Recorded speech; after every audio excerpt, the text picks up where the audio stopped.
I'm really excited for today's video. It's a little bit different from my usual type of video. Today I want to share a number of tips that can help improve your relationship or your partnership. I'm pulling these strategies from my experience giving couples therapy for a year. And by the end of this video, I will share what I believe is the biggest indicator of relationship success in the long run. Basically, that you will stay together. So I do have a PhD in clinical psychology. I gave therapy for years, but I'm not currently working in that field. I'm not currently working as a therapist. This is from my past experience. I did get trained in a program that was very research-based, very evidence-based therapies. So some of these concepts are pulled from evidence-based therapies for couples, but some of these concepts are also pulled from my own personal experiences and from the wisdom of my supervisor, who was this expert in the field of couples therapy. He did a ton of research in it and gave therapy in it for decades. This is no substitute for couples therapy. If you think you might need it, go seek professional help. If you feel like you're in an abusive relationship, I would encourage you to seek professional help. This is not something that's covered in this video. And it's really important that you realize that if you think you might be in that kind of situation, these tips are not going to be what helps you. So that is a very different situation than just trying to improve an otherwise healthy relationship. Just wanted to add those caveats so that this video isn't sort of like misinterpreted or misunderstood or misused.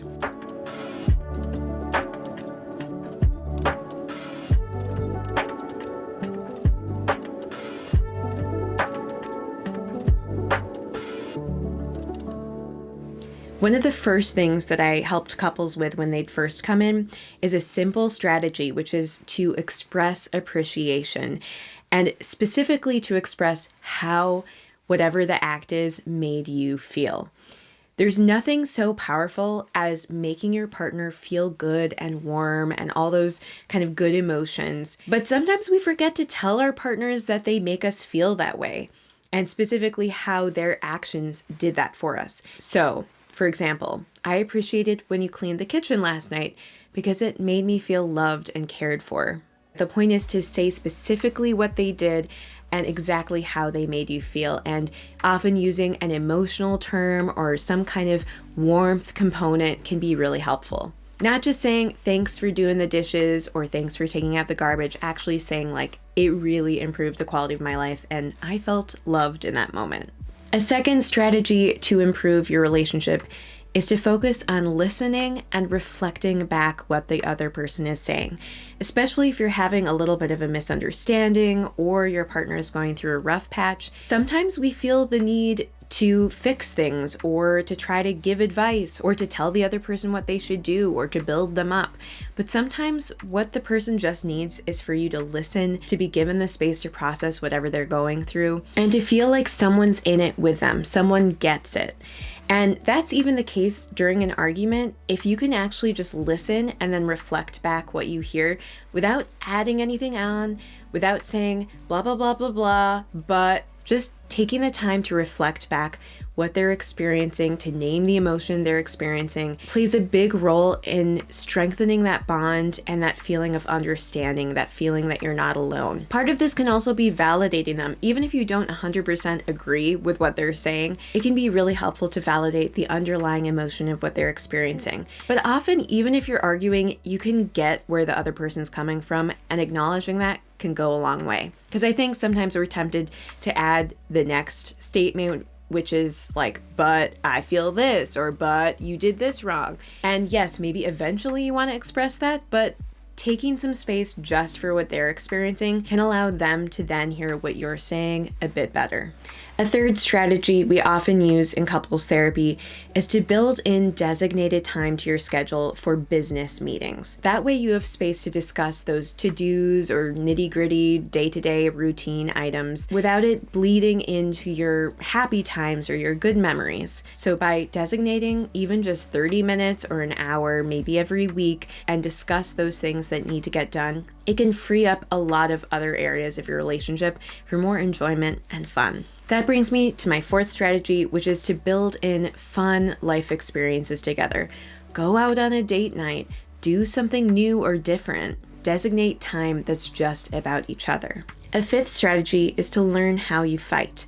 And this is one that you might actually need to go to therapy for, but often what we do in couples therapy is talk about arguments and notice patterns or things that happen over and over again in arguments. And sometimes by noticing it, like looking at it as an observer, almost like you're a scientist trying to understand what's happening, you can notice things that happen over and over again, and you can realize, hey, maybe I could try to handle this a little differently. So for example, if you have big yelling argument matches that last for hours and hours, maybe it means that you could try taking a 10-minute or a 20-minute break somewhere in there and just pause the argument for a second and say, you know what, I think I just need 10 minutes to cool down. I think we should probably keep talking about this, but I'm realizing I'm feeling a lot of emotions in the moment, and I think I just need a break for 10 or 20 minutes, and we can reconvene later. But basically, if you notice that you're in a cycle of a type of argument that happens over and over again, see if you can play around with trying slightly different strategies and being clear with your partner, you know, I want to fight less and I'm trying something different here.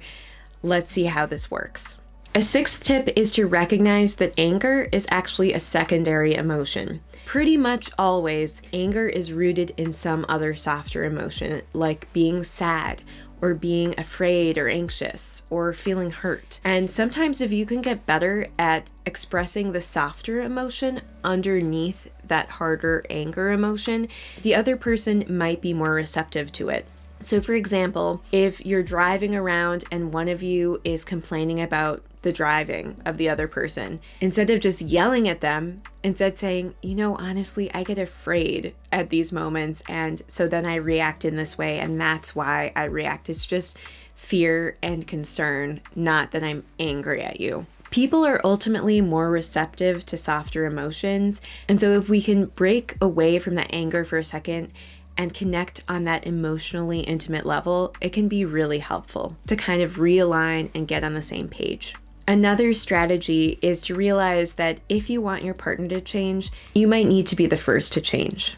Quite often, couples are feeling kind of the same thing. Like if you are feeling not heard, it might actually be that your partner also feels not heard and you're both trying to express something to each other, but the other person isn't hearing it. And so I think it can be really, really helpful to just take a second and make sure that the other person's feeling heard. And like I said before, giving some space for that and not bringing your stuff into it yet so that you can later have the space to bring your stuff in. Honestly, I do think there still is space for creativity around communicating and making slight changes yourself in order to open the door to your partner making changes. Now I'm going to share my eighth kind of tidbit of information that is what I mentioned before, which is the biggest indicator of whether a couple will stay together. This is something that basically my supervisor, who had years and years and years of experience in the field, really kept coming back to all the time as the number one thing that really would tell you how likely a relationship is to last. And that was the idea of commitment. And I know that might sound obvious, or kind of with hindsight bias, it's easy to say, well, of course, if you're really committed, you're going to stay together. But I do think staying together is different from commitment. Commitment is that allegiance, that understanding, like I'm in this with my partner, I'm sticking to this, and I feel that from my partner as well. That feeling of commitment and feeling that your partner is committed to you really helps the likelihood of your relationship making it. And again, not that committed relationships don't have problems, but that commitment can really be the glue that keeps you together. One other thing I want to add as sort of a piece of bonus material to understand relationships better is related to this study that used machine learning in order to figure out the best predictors of relationship quality. I will link that study below along with some other resources, but what the study found, they wrote that people's own judgments about the relationship itself, such as how satisfied and committed they perceived their partners to be and how appreciative they felt toward their partners, explained approximately 45% of their current satisfaction, which again kind of makes sense. Like, of course, your evaluation of it kind of tells you how satisfied you are or the quality of the relationship.